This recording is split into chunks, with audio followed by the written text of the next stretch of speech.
todo empezó con una anécdota, en verdad, con el viaje del presidente Milei a El Chaco a inaugurar una iglesia. En el marco de eso pasó de todo. Entre las cosas que sucedieron apareció una anécdota de un pastor, el pastor líder de esta iglesia, planteando que había puesto un dinero en pesos. Y 100.000 pesitos. ¿Y cuando lo fue a buscar? Eran $100.000. Bueno. Dijo que su contadora dio fe de esto, que no es la primera vez que ocurren milagros de estas características, y así justificó parte del financiamiento de una obra monumental que se estima costó entre 50 y 100 millones de dólares. ¿Arrancamos la tarde? Vamos. Un escándalo.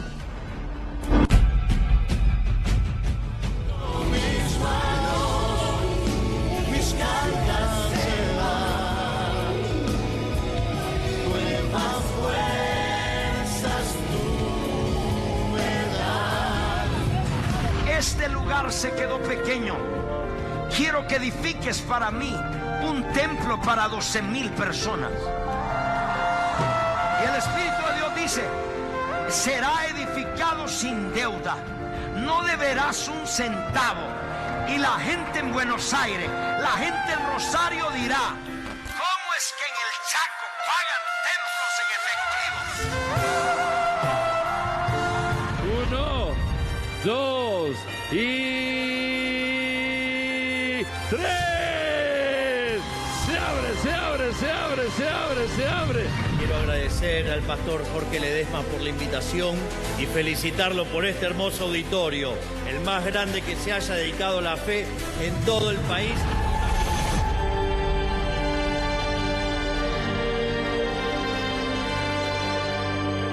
Anillo de plástico en un anillo de diamante. Miren, miren, miren, miren. Delante de sus ojos comenzaron a transformarse de a una las piedritas. ¿Tú te recuerdas cuando fui a tu iglesia y tenías 100,000 pesos argentinos y Dios cambió esos 100,000 pesos argentinos a $100,000?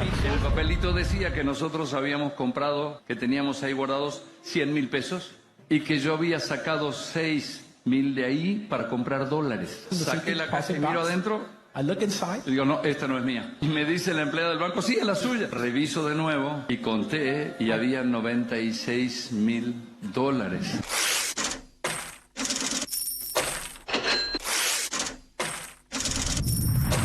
Esto es Portal del Cielo, es su casa, es la casa que el Señor nos dio a usted y a mí para adorarlo a Él y para seguir extendiendo el reino de los cielos.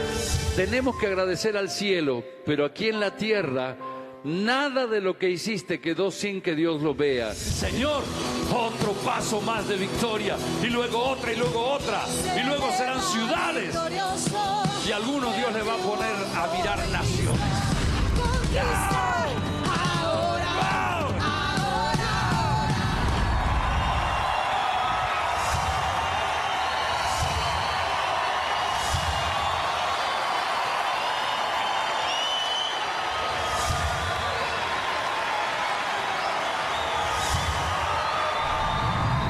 Esa monedita que diste, ese esfuerzo que hiciste, todos los que vinieron a trabajar horas y semanas enteras gratis para Dios, todo el esfuerzo que se hizo, los aportes, todo está registrado en el libro de Dios.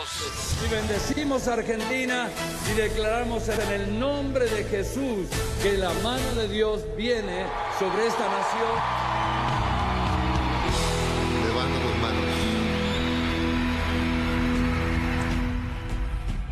Bueno, impactante todo. Muy. 15.000 personas en esa inauguración. Un pastor que habla de conversión de pesos a dólares de manera milagrosa, ¿no? En una casa de cambio, y que dice que todo está en el libro de Dios. De Dios. Una el problema anécdota. es el libro de los humanos, Claro, ¿no? Que es lo que el fiscal Sabadini está reclamando. Los libros contables. Exactamente. Todo sucede así. De esa anécdota pasa a esta investigación que ustedes van a ver ahora, donde, como contaba Marina, interviene no solamente los organismos financieros en general, porque hay un pedido de medidas de prueba. Vas a ver ahora el detalle justamente de todo lo que aparece en la investigación. Una investigación que lo puede complicar al fiscal. Al pastor. Hay un fiscal, que es el fiscal federal Patricio Sabadini. Ahora vas a ver qué es lo que explicó en su pedido. Y está, por supuesto, también la jueza Zunilda Nirenberger, que es la jueza federal, número 1 de Resistencia, pues estamos frente a un delito de índole es lavado federal. de activos, entre otros delitos, pero el que se investiga, la cabeza de la investigación es lavado de activos. ¿Qué había dicho? Esto es básicamente lo que acaban de escuchar. Es la punta del iceberg. Pero es la punta del iceberg. A esta anécdota se le puso una lupa gigante. La intervención divina convirtió los ahorros de los 100.000, 96, 94, en $100.000 con un banco de por medio. Ahí hay un problema, porque posiblemente si la anécdota no hubiera involucrado una cajera de un banco, digo... Un resumen, un extracto bancario. Ahí hay trazabilidad. Hay trazabilidad. Si bien hablan de una caja de seguridad, y a veces, por supuesto, lo que hay adentro de una caja de seguridad no es potestad de una trazabilidad, puede ir la justicia al banco, puede ir a decirle a la cajera, usted estaba ese día, qué vio, qué entregó, qué no... Bueno, en fin. ¿En qué se traduce esta investigación? En esto que van a ver, medidas de prueba por parte del fiscal Sabadini a ARCA, que es el organismo, por supuesto, que recaudador, a la Unidad Financiera de Investigaciones, a la UIF, también a tener en cuenta. Le pide también reportes de los últimos 3 movimientos a bancos. Le pide también el fiscal Sabadini que efectivamente se trabaje a propósito del tema Resistencia, la municipalidad de Resistencia, para justamente saber qué hay detrás de todo esto. ¿Qué están investigando? Un presunto lavado de activo, este sería un delito, el presunto delito de evasión. Por ahora la causa no tiene imputados. Y ordenan esto que marcábamos, Marina, recién, medidas de prueba, ARCA, el organismo recaudador, a la UIF, que es la unidad de investigación financiera, a la municipalidad de Resistencia y al Ministerio de Infraestructura del Chaco. Claro, la anécdota que se convirtió en una lupa gigante, no solamente la investigación versa respecto a la anécdota, sino que se empiezan a preguntar, bueno, perfecto, si todo esto fue así, si acá hay una intersección divina, si acá Dios puede... Bueno, ¿cómo se hizo el templo? ¿Cuánto se gastó? ¿De dónde salieron los fondos? Ahí seguramente habrá un tema de donaciones, por supuesto... Que tienen que estar también documentadas, ¿no? Que debieran estar documentadas. Sí. Si te parece, nos vamos en vivo al Chaco, al templo, a este templo para 15.000 personas, una tremenda obra de infraestructura. El fiscal ya dispuso que lo analicen ingenieros y arquitectos para determinar los costos. Estamos allí en vivo con nuestro cronista, con nuestro colega desde el Chaco. Gracias por atendernos. ¿Cómo estás? ¿Qué tal? Muy buenas tardes, Antonio. Marina, Facundo y a todo el Antonio. equipo. Mirá, vamos a arrancar. Primero que nada, sumar los datos que ustedes daban. Este es un terreno de 5 hectáreas. Ahí se va a empezar a mover la cámara. Nosotros nos encontramos aproximadamente a unos 100 metros del templo, porque no se puede pasar, porque están todas estas rejas. Lo que sí, estamos al lado del portal que dice Iglesia Portal del Cielo, donde, bueno, acá ocurren milagros, como ustedes contaban recién. Por ejemplo, un anillo de plástico se convierte en un anillo de brillantes. Después tenés, para arrancar la investigación, ¿cómo hicieron para comprar un terreno de 5 hectáreas, Facundo? Bueno, se está viendo, Antonio, en esta imagen aérea que lograste ahí con el móvil, que es muy interesante. A ver, insistimos con esto, Antonio, que creo que con Marina lo aclaramos en el comienzo del programa, en el pase con Luis. Tratamos este tema sin ningún tipo de prejuicio respecto a lo religioso, acompañamos a la gente, entendemos la fe, la respetamos. El tema es que de lo místico, de lo religioso... Acá hay una investigación penal federal, que encabeza Sabadini, hay una jueza competente, ya estamos hablando de otra cosa. De otra cosa. Que bueno, son las explicaciones. El juez federal dijo, esto no es un ensañamiento contra la fe, contra nadie. Simplemente investigar de dónde salió. Primero, tremendo terreno, lo que debe costar el metro cuadrado ahí. ¿Es una zona céntrica? Son más de 5 hectáreas. Ustedes en la imagen aérea que tienen ahí se ve la inmensidad del lugar. Es en el medio de una barriada muy popular, bastante humilde, construir semejante monstruo, porque esto es un monstruo. Mirá, te cuento, yo tengo un amigo que suele ir a ver los partidos de la NBA y conoce este lugar también.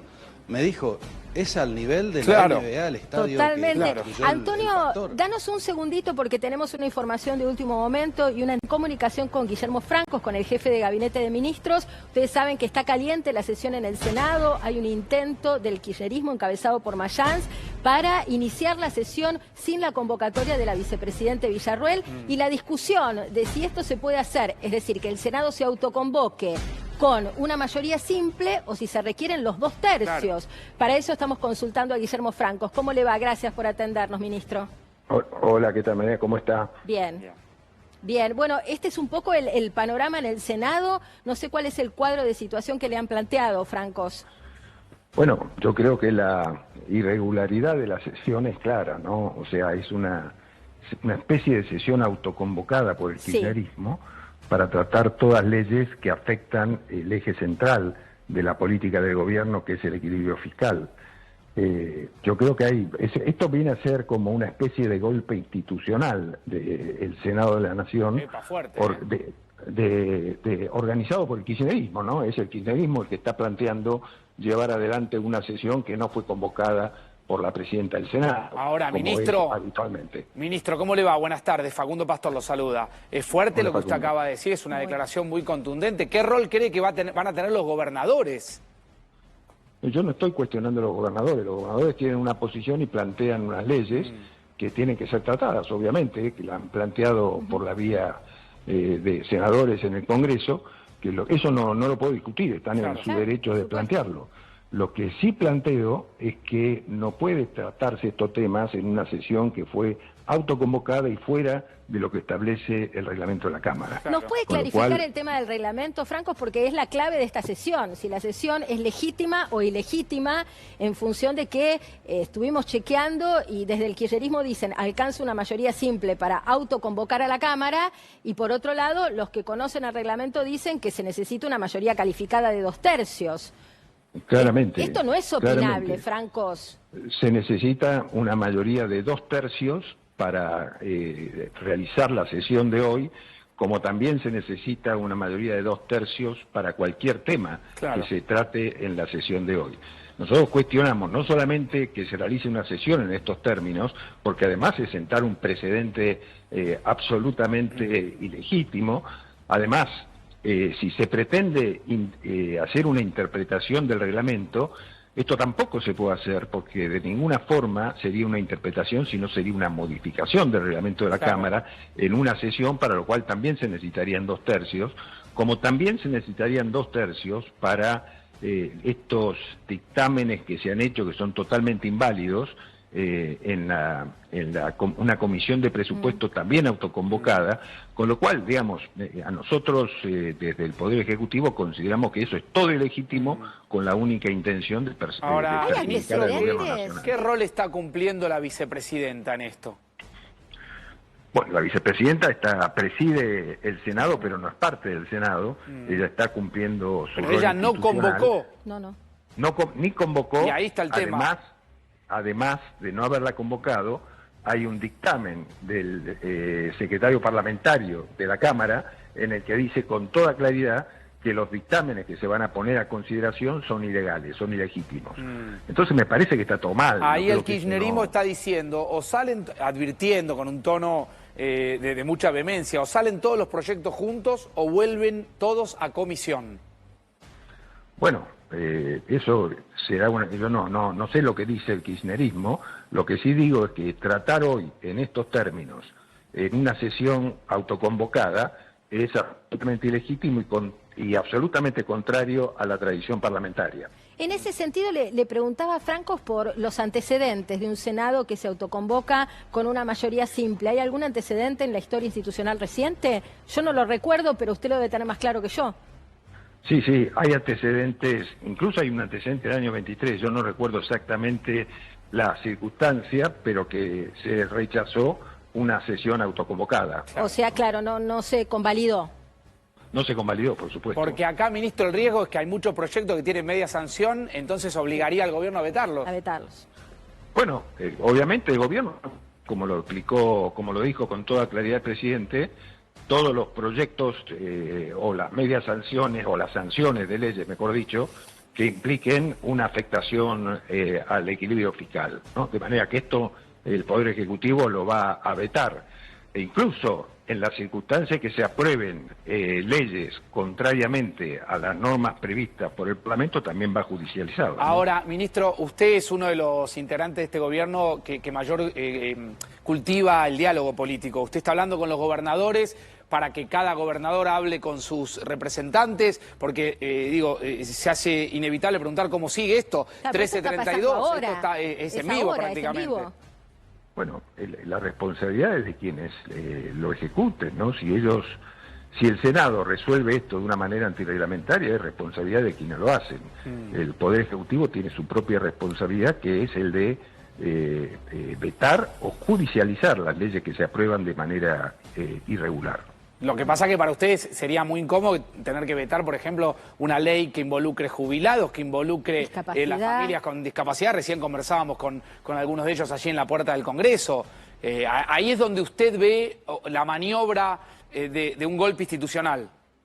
De las dos formas, ¿no? Tanto en lo que si se aprobara con la intención de afectar el presupuesto y afectar, el superávit o el equilibrio fiscal, como también nosotros no estamos mirando la conveniencia política o no de aprobar o rechazar una ley.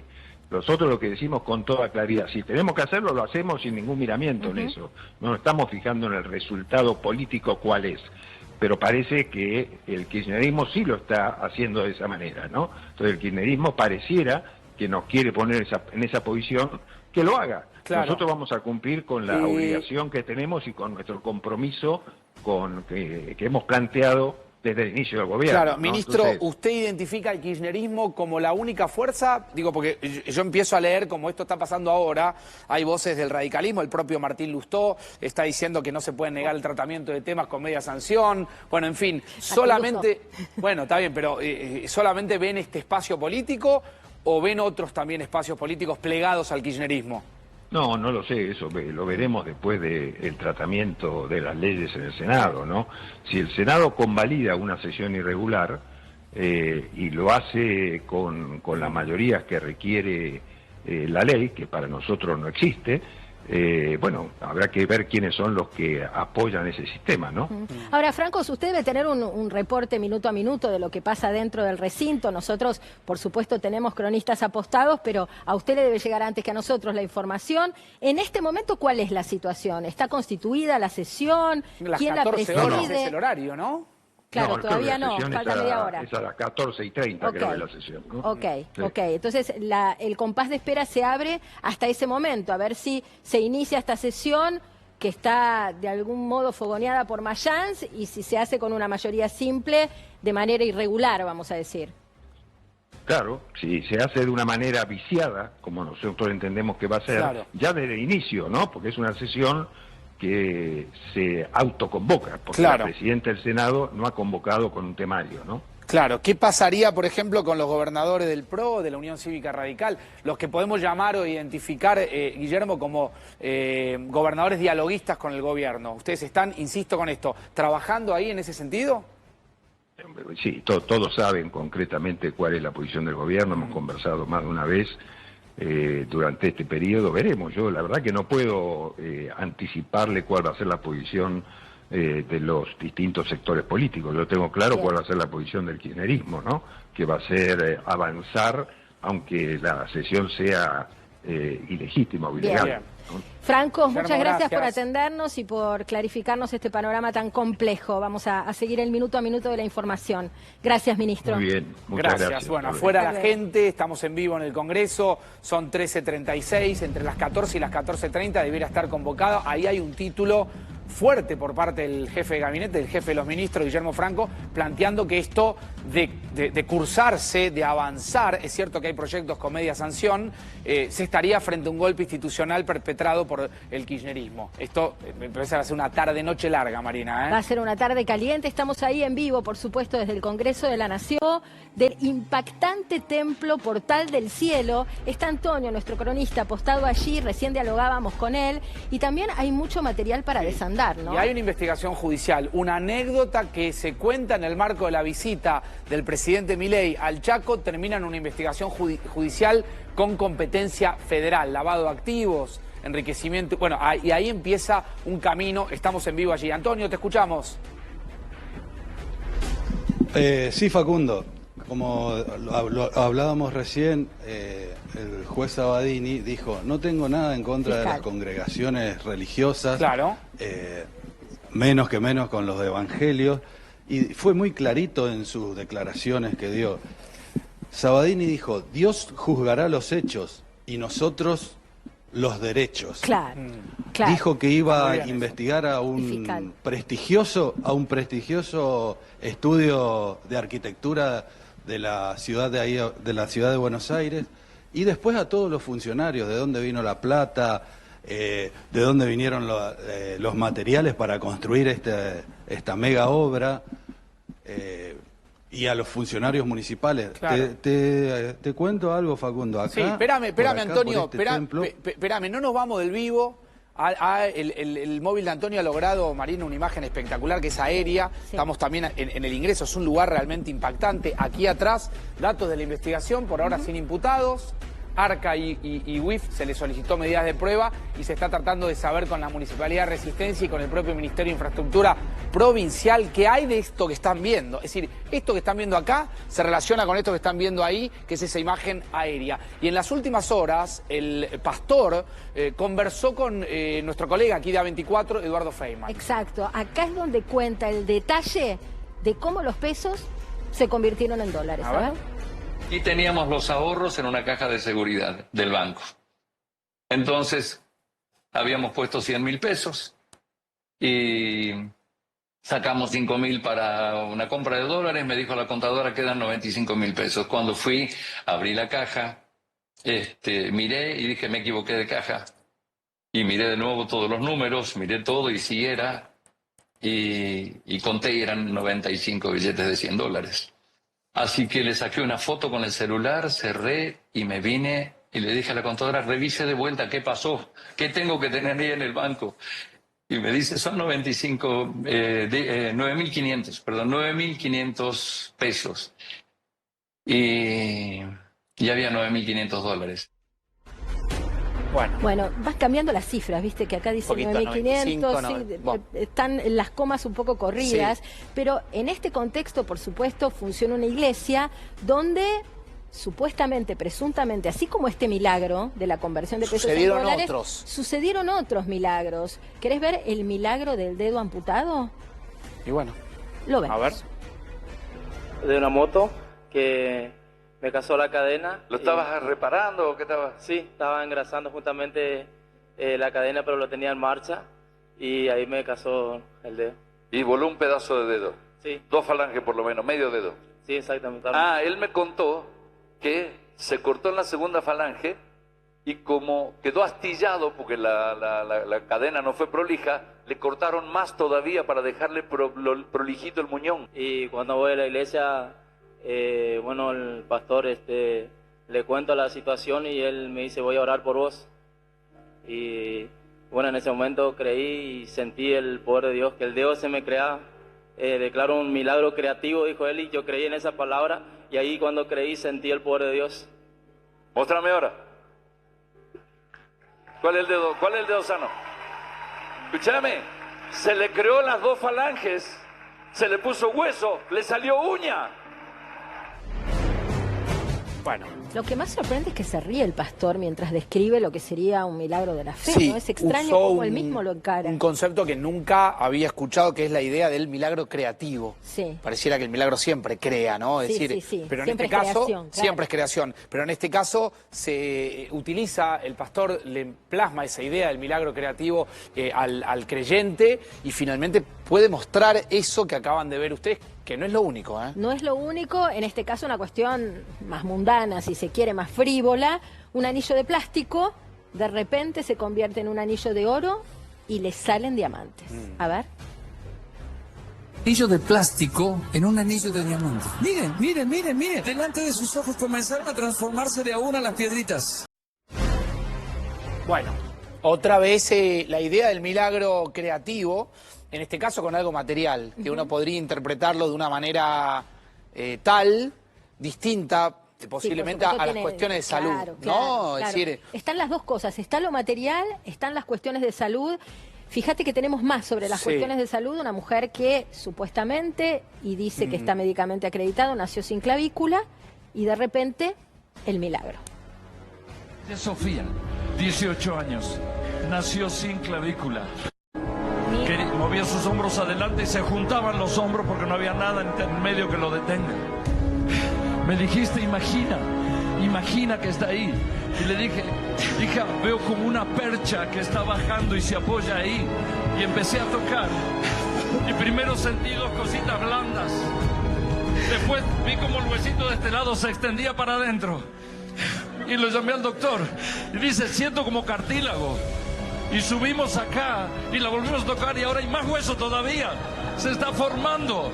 Él lo vio ahora. Cuando primero la chequeé, yo no sentía nada. Había un hundimiento en ambos lados. Mientras el apóstol oraba por ella, comenzó a llenarse. Y después comencé a sentir algo suave. Y después se comenzó a poner más duro. Mientras oraba y oraba, ahora tiene los dos clavículas llenos de los dos lados, palpables. Dios la acaba de sanar de algo genético. Bien, más allá de las cuestiones de fe, acá lo que analizamos es el negocio millonario. No nosotros, lo analiza una Fiscalía Federal, un juzgado federal en Resistencia. Ojo en Chaco, con el tema de la salud, Marina. Claro, ¿no? Es decir, claro, porque ahí pueden incriminar... Ahí pueden nacer algunas otras conductas reprochadas por el Código Penal. Ahora van a entender, y Luciana Arias lo va a explicar, por qué eso que veían estaba subtitulado al inglés. Porque no estamos hablando de un fenómeno solamente regional allí en Chaco, sino un fenómeno que por lo menos puede o ya escaló. ¿Sí? Representación creo que en 57 países. Exactamente. Es un fenómeno absolutamente planetario y tenemos más. Hablaba Facundo del riesgo de meterse con cuestiones vinculadas a la salud. Acá el milagro de la silla de ruedas. Míralo cómo camina. A ver, traiga. Míralo. ¡Ey! Está bailando. Mira en silla de ruedas y está bailando. Señor, recibe gloria por lo que tú haces. Señor. Aleluya. Gloria al Señor. Aleluya. Mira lo que Dios hace. Ese es tu Dios. Ese es tu Dios. ¡Wow!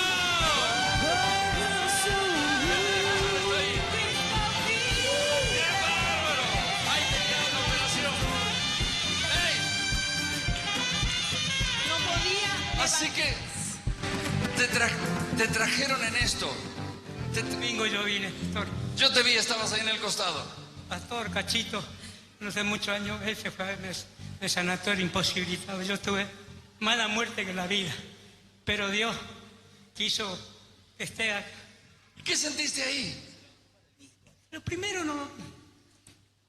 Estaba escuchando y de golpe... Bueno, impacta. Recordemos, todo esto comienza con la visita del presidente Milei al Chaco, el pastor Ledesma que da cuenta de una anécdota, la justicia que empieza a poner la mirada. No cuestionamos, por supuesto, a la gente que acompaña y que cree y que tiene su propia fe. Somos muy respetuosos de eso. Acá hay salud y hay cuestiones materiales. Claro. Y ahí hay una justicia que está tratando de ver qué hay detrás de todo esto. Antonio Conesa, en el Chaco. Antonio, como chaqueño, como un hombre que conoce bien esas tierras, ¿qué se está hablando de este tema allí? Mirá, Facundo, la gente...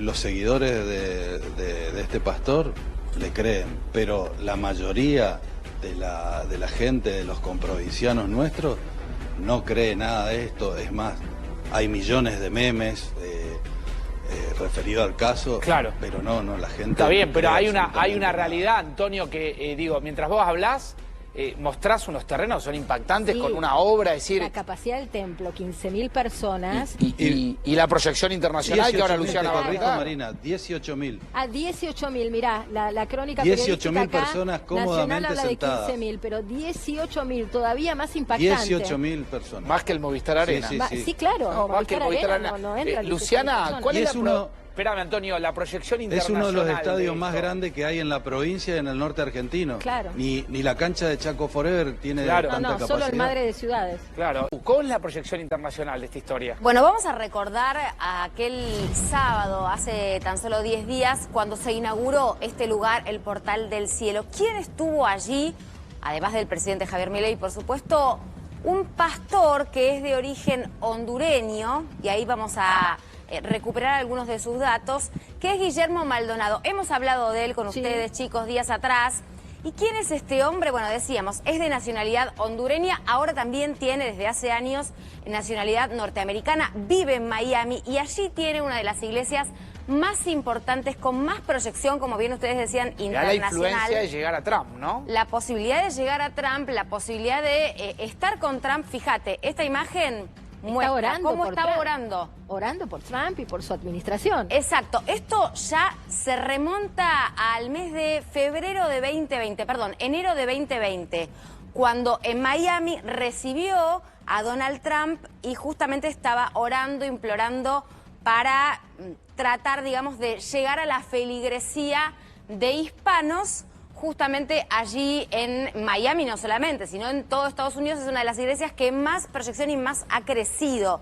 Y es en un los hombre Estados con Unidos. muchas propiedades, ¿no? Es un hombre con mucho dinero, con muchas propiedades. De hecho, esa iglesia que tiene, la iglesia de Jesús que tiene allí en Miami, es una mega iglesia también, es una estructura gigantesca allí en Miami. ¿Y por qué se empezaron a conocer estas propiedades? Por ejemplo, fíjense, en Miami justamente, en las Sunny Isles, las Islas del Sol, Opaloca y Hialem, en Treasure Cay, en Bahamas, y otras propiedades en Italia, Colombia y Honduras. A propósito de una suerte de escándalo personal que ahora les voy a contar. Pero ¿qué más tiene este hombre? Siempre hablando de la fuente, son los medios de su país de origen, de Honduras. Autos Mercedes-Benz 2020, Lexus LX, una aeronave importante que cuesta cerca de entre 4.5 y 6.5 millones de dólares. ¿Por qué llegamos a estos datos, chicos? Llegamos a estos datos a propósito de un escándalo que, como les decía, tiene que ver con la vida personal. Porque este hombre estuvo 32 años en pareja con una mujer, con la pastora Ana, que justamente era su compañera, no solamente de vida, sino también para llevar adelante esta iglesia que crearon prácamente Bueno, en codo el a Chaco codo. Lu pasa algo similar, porque el pastor Ledesma está acompañado de su mujer, de su familia, su hijo. Ya hace poquito pude conversar con él en la radio, él está encargado de toda la juventud, es una movida enorme. ¿Y tuvo algún problema con la mujer, Lu? Bueno, se separaron, se divorciaron en una situación que no terminó de quedar clara, digamos, cuál había sido el origen. Lo cierto es que fue escalando ese divorcio, se hizo absolutamente mediático, tanto en Honduras como en Estados Unidos, entre los feligreses, que obviamente defendían a la familia. Lo cierto es que conocemos este el patrimonio por el divorcio. Exactamente. ¿Por qué? Clarísimo.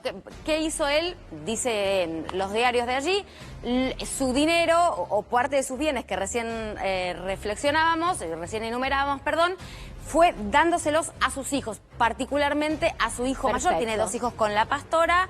Ahora se reconciliaron, pero la división ya está hecha y el patrimonio quedó escrachado. Darle la bienvenida gracias Lu, al pastor Guillermo Prein, que también es pastor evangélico, y queremos su mirada sobre este polémico personaje. ¿Cómo le va, Prein? Gracias por atendernos.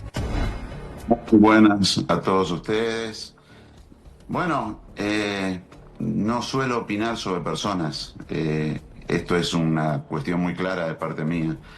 Y creo que, en el caso mío, con más de 40 años de un ministerio público, se sabe cómo uno vive, quién uno es y cómo uno piensa. No estoy de acuerdo con ciertas cosas, pero es parte de la vida privada de cada uno. Claro, ahora, Guillermo, cuando usted dice... Discúlpame, perdóname, Facundo. Inclusive, hay cuestiones que yo escuché mientras que estaba esperando, que tienen que ver con la creencia de cada uno, con las situaciones que yo tampoco me pongo a juzgar. San Pablo usaba una expresión que a mí me gusta mucho, mi evangelio, que no significaba que él hubiese escrito un evangelio porque no escribió un evangelio, sino que era su lectura del evangelio. Yo tengo mi lectura y entonces de eso sí puedo hablar. Claro. No, acá compartimos su idea de no juzgar, lo aclaramos varias veces, y de lo que se trata es de una investigación penal federal por lavado de activos, digamos. Esto es lo que nos convoca, lo que convierte esta iglesia en un tema periodístico, porque es un tema que se está de alguna manera resolviendo en la justicia o encaminando una investigación en la justicia, y en este sentido le pregunto cuáles son los antecedentes del pastor Ledesma, si usted lo conoce personalmente, si conoce su obra. Yo lo vi una sola vez en mi vida hace muchísimos años, 20, 25 años. Y con respecto a todo lo que se refiere a la parte económica y demás, las iglesias son entidades que tienen que presentar sus balances, tanto en persona jurídica, ¿no? Y también hay requerimientos del Ministerio de Relaciones Exteriores y Culto, con lo cual ahí van a tener los datos que necesitan y espero que estén todos en concordancia. Claro, Guillermo, yo lo que le quería preguntar es, vemos milagros, o por lo menos presentados como tales, ¿no? Cuestiones vinculadas a lo material, pesos que se convierten en dólares, anillos de plástico que se convierten en oro, y luego vemos algunas cuestiones vinculadas a la salud, gente con discapacidad que termina bailando, gente que nace con alguna dificultad, por ejemplo, no tener una parte de la clavícula y luego un dedo que se amputa en un accidente y luego se completa. ¿Qué mirada tiene usted de eso? Bueno, yo soy pentecostal y yo tengo una mirada pro milagros. Yo creo en lo que Dios puede hacer. Ahora, creo que el enfoque que se tiene que dar es diferente. Por lo menos nosotros le damos un enfoque diferente. Creemos que los milagros son en favor de la gente que necesita y está precisando una ayuda. Es más, creo en forma personal que Dios interviene con milagros cuando en la sociedad, en la realidad, la Biblia habla del mundo. El mundo, la palabra que utiliza la Biblia es cosmos, el sistema. Cuando el sistema se pone muy duro y daña a las personas, ahí interviene Dios con milagros para solucionar los problemas de las personas. Pero acá pareciera haber, Guillermo, milagros que por supuesto son perpetrados presuntamente por Dios, pero se adjudican más a una cuestión terrenal. Es decir, ¿los milagros quién los hace en este caso? ¿Los hace Dios o los hace Ledesma? Están mostrados con una espectacularidad y como parte de una suerte de puesta en escena, ¿no? Dicho con respeto. Mirá, los milagros los hace Dios y nosotros somos muy cuidadosos en eso. Claro. Dios es el que hace los milagros. Y si querés que te diga algo que es nuestra vivencia, nuestra comunidad muy fuerte, ¿sabés quiénes son los que oran y vemos cosas asombrosas muchas veces? Los chicos. Los chicos tienen una fe tan pura, tan linda, que ellos tienen fe y creen y se ven milagros. Ahora, cuando te hablaba de las necesidades de la gente, creo que por ahí es donde uno tiene que encarar la vida. Nosotros vemos milagros en la vida de la gente. Ahora, Jesús multiplicó, por ejemplo, panes y peces, y lo hizo para la gente. No hizo nada con respecto al templo, no hizo nada con respecto a las instituciones. Es decir, los milagros de Dios no están al servicio ni de las instituciones, ni de ciertas obras que pueden llegar a ser necesarias, pero que son en algunos momentos innecesarias. En el caso nuestro, nuestra comunidad, y nosotros ponemos mucho de los ingresos, como hoy está muy de moda decir, de la nuestra, para trabajar con gente en situación de calle. Es decir, cuando nosotros pensamos en qué vamos a invertir todo lo que damos, porque es lo que da todo el pueblo, pensamos en la gente. Claro. Y Está estamos bien. permanentemente Es interesante lo que usted dice, pastor, porque en este caso lo que dice Ledesma es que el dinero de una cuenta personal que estaba en pesos, por obra y gracia de Dios o por milagros, se convierte en dólares, y usted hace esta salvedad entre incluso el milagro dedicado a la gente, no dedicado a la iglesia y a los intereses de la iglesia. Incluso Marina, quien presentaba recién Luciana, estaría por arriba, o por lo menos en la proyección internacional, por arriba de Ledesma, le dice, vas a hacer un templo sin deudas. Sí, digo, hay una cuestión muy concreta en lo material allí. Sí. Si nos permite, Guillermo, y atado con esto que plantea Facundo, a ver si nos ayuda ayuda a entender quiénes son los que están arriba o al costado de Ledesma, ¿no? ¿Cómo se articula esta iglesia? Probablemente usted nos ayude a entender. Lo invitamos lo intentaremos compartir este corte de Amalia Yuyito González, porque ella da algunas pautas de quiénes son los que están, por lo menos en los Estados Unidos. A ver. Cada día empezar de nuevo. Ay, hoy me emocioné un poco, ¿eh? ¿Por qué te emocionaste? ¿Por qué lloraste? No lo quiero decir ahora, a ver si me pongo a llorar otra vez. Me emocionó mucho, pero mucho saber que mañana el presidente de la Nación va a la inauguración de un evento evangélico increíble en el Chaco. Y digo, Dios mío, cómo lo que se siembra se cosecha, gente. Es así, es así. Y me emocioné y lloré hoy. Estaba acá con el Dire, con el productor nuestro, Javi Cano, y me hablaban, porque es la misma gente, los mismos líderes que estábamos en Estados Unidos, ¿se acuerdan? Que estuve allá. Recordamos. Y bueno, y entonces son como el mismo grupo, por decir así, por no explicarles demasiado que se entiende menos.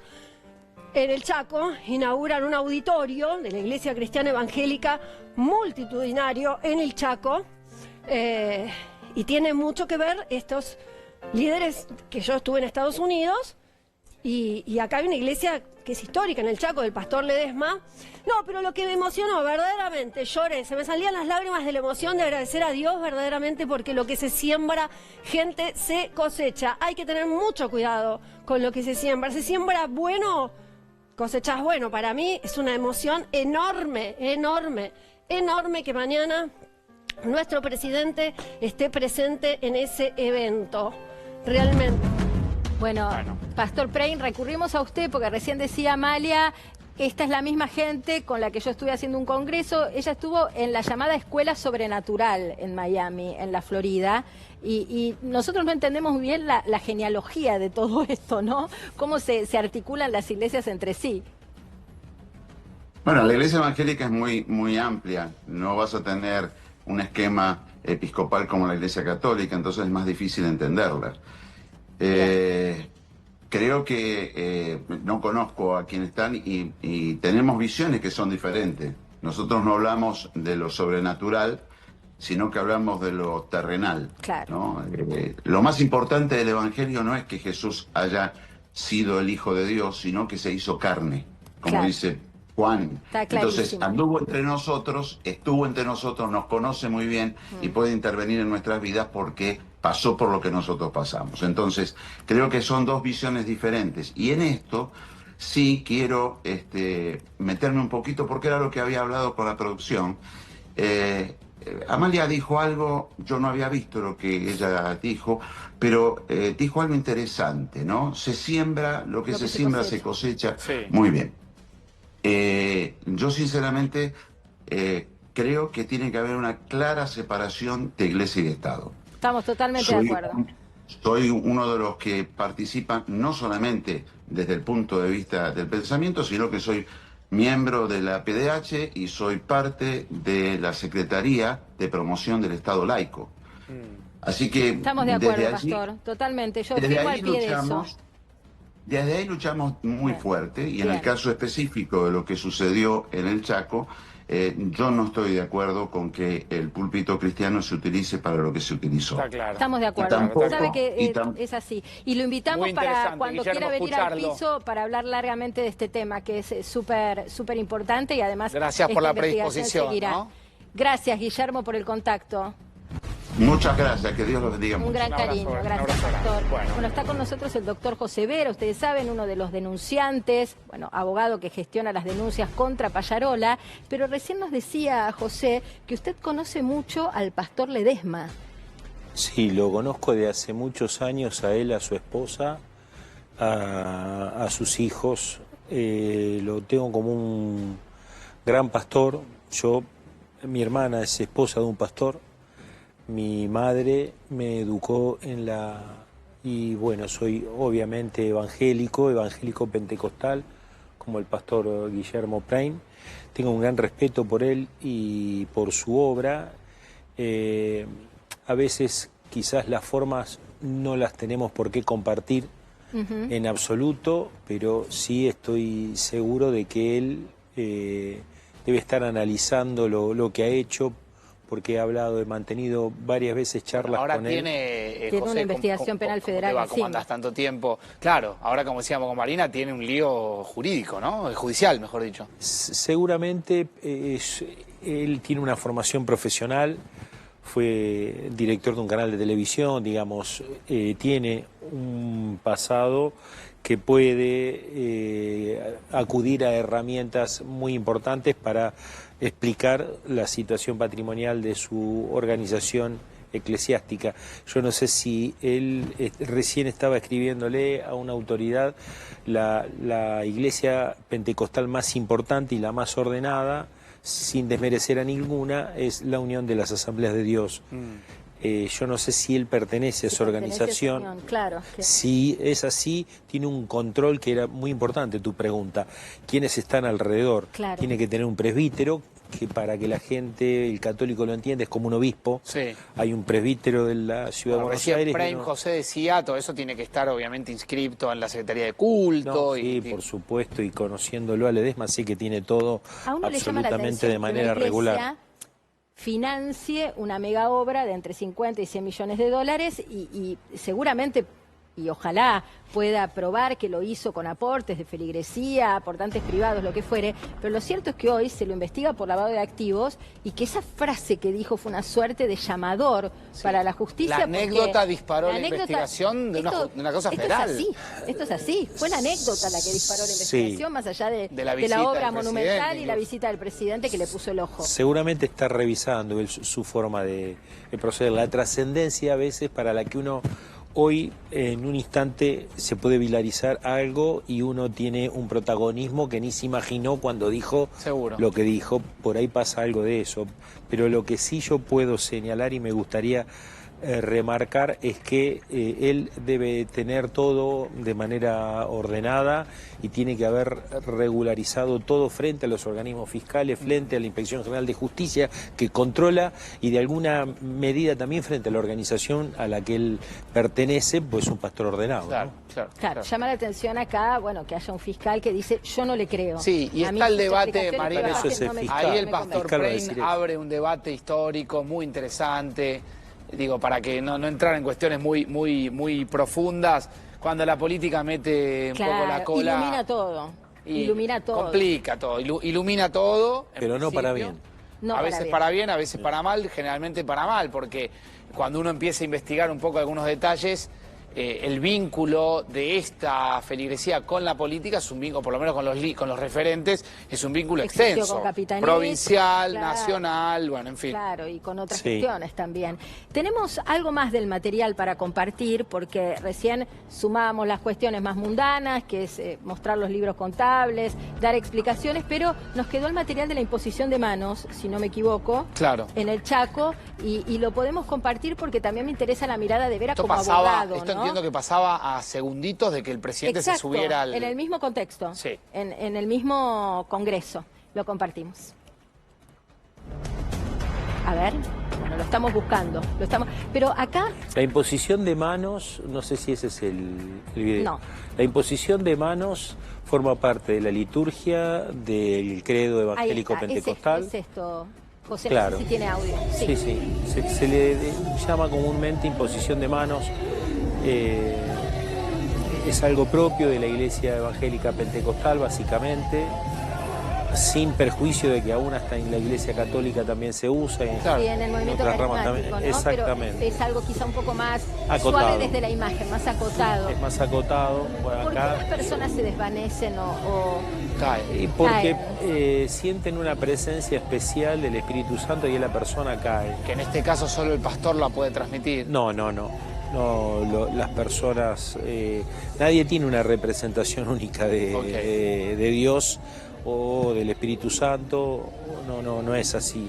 Seguramente si alguno de los líderes y de los organizadores y quienes acompañan el equipo de trabajo, pastores ayudantes, evangelistas, deben participar. Esta es la reunión principal, no creo de acuerdo al templo, debe tener mucha actividad y hay muchas autoridades que forman parte de la organización de él. En todos los casos se imponen las manos. Sí, la imposición de manos viene del Antiguo Testamento. Si no me equivoco, exactamente, de hecho, atávica. Jesús lo hacía, claro. Entonces, digamos, forma parte de la liturgia y no hay que encontrar nada más que una cuestión de carácter espiritual dentro de eso. Desde adentro de la... pobre el doctor Vera, lo invitamos a una cosa y terminó hablando de otra, pero es muy interesante escucharlo, sobre todo cuando uno aprende y desde el minuto cero que hicimos este programa dijimos con Marina, desprejuiciado de las cuestiones religiosas, por supuesto. Desde adentro de la religión evangélica... de hecho, ¿cuánto hace que nos conocemos con Facundo? Un montón, yo no sabía, José, que vos profesabas esta religión, pero desde adentro de la religión se siente, y por ahí pasa incluso con otras religiones, que se mira con prejuicio a la religión, o a las creencias, o al evangelismo, a los evangélicos. A la Iglesia Evangélica Pentecostal, desde que yo tengo memoria estoy en el ámbito evangélico. A la Iglesia Evangélica Pentecostal prácticamente hasta los fines de los 80, principios de los 90 se lo miraba medio de costado en el ámbito evangélico.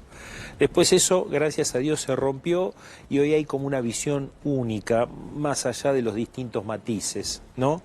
La estigmatización, la verdad que yo no la siento, no la sentí y no para nada. Nos da un puntito ahí con el fiscal de la causa, una causa penal federal por lavado de activos contra Jorge Ledesma. Bueno, en realidad todavía no tiene imputados, pero que investiga a esta iglesia. Está el fiscal Patricio Sabadini con nosotros. Gracias por atendernos, fiscal. ¿Qué tal? Buenas tardes. ¿Cómo le va? ¿Cómo le va? Bueno, estamos desandando el camino de esta investigación. Tomamos ese textual tan sugerente como la posibilidad de convertir pesos en dólares como una suerte de punta del iceberg, pero ustedes van por mucho más. Cuéntenos. Sí, mucho detalle no puedo dar porque es una investigación preliminar y tiene una cuestión de precaución y de discreción, ¿no? Más allá de que pudo haber salido alguna información ya en otros medios, pero lo único que puedo decirle es que la Fiscalía toma como base lo que usted acaba de manifestar, que es que el señor Ledesma en sendas declaraciones ante los medios dijo que en una oportunidad había depositado en una caja de seguridad del banco pesos argentinos y bueno, cuando fue a retirarlos se encontró con dólares, palabras más, palabras menos. Sí. Por la misma suma, ¿no? Sí. Claro. Así que bueno, eso es lo que a nosotros nos llama la atención y digo, bueno, la verdad que nosotros trabajamos sobre cuestiones comprobables, científicas, respetando obviamente la libertad de culto de cada individuo, pero a nosotros nos llama poderosamente la atención esa posibilidad porque por dos razones. Primero, nunca estuvimos en presencia de una situación así y es la primera vez que me toca un expediente vinculado con esto. Claro. Y bueno, después se verá, ¿no?, que el resultado de las diligencias que se pueden llegar a tomar. Ahora, doctor, ¿cómo le va? Buen mediodía. Facundo Pastor lo saluda. Decíamos con Marina, la anécdota dispara una investigación que se ciñe únicamente en la anécdota o ustedes van, como decía Marina, por más, quieren saber quién construyó el templo o la iglesia, quieren saber cómo se financia esta comunidad. Bueno, la verdad es que es muy buena la pregunta porque nosotros no estamos a la pesca. Nosotros tenemos una cuestión concreta que es un edificio realmente opulento, algo parecido, no sé si igual, puede ser Movistar Arena. Sí. Disculpe incluso un poco más grande. No, es que yo puse el mismo ejemplo, doctor. Yo puse el mismo ejemplo. Así un que Movistar Arena deben ser unas 15.000 personas y acá nos decía nuestro cronista que entran hasta 18.000 sentados. Entonces, con una estructura así y solamente con la argumentación o con los dichos, si se quiere, de que la base de la construcción de ese estadio es esta cuestión milagrosa que manifestó el pastor, a mí me obliga, primero porque yo no lo creo, segundo me obliga a esta situación al no creer y al parecer una situación extraña. Claro. A ver qué hay, ¿no? Claro, y se estima, para cerrar, fiscal, que es una obra que podría costar entre 50 y 100 millones de dólares. Estamos hablando de algo que excede largamente los 100.000. Sí, la anécdota. La anécdota. Sí. Nosotros lo que tenemos que hacer es trazar primero desde el primer ladrillo, que no fue ayer ni la semana pasada, hasta el día de hoy. porque pudo haber cambiado quizás la situación cambiaria del país, quizás hubo una situación vinculada con algún aporte que pudo haber hecho alguna entidad o organismos públicos o el poder público. Es un sinnúmero de situaciones que nosotros tenemos que verificar. Perfecto. Y sobre todo los organismos de control, ¿no? Perfecto. Fiscal, muchísimas gracias por atendernos. Lo vamos a seguir molestando en la medida en que haya avances en esta investigación y gracias por el contacto. Gracias.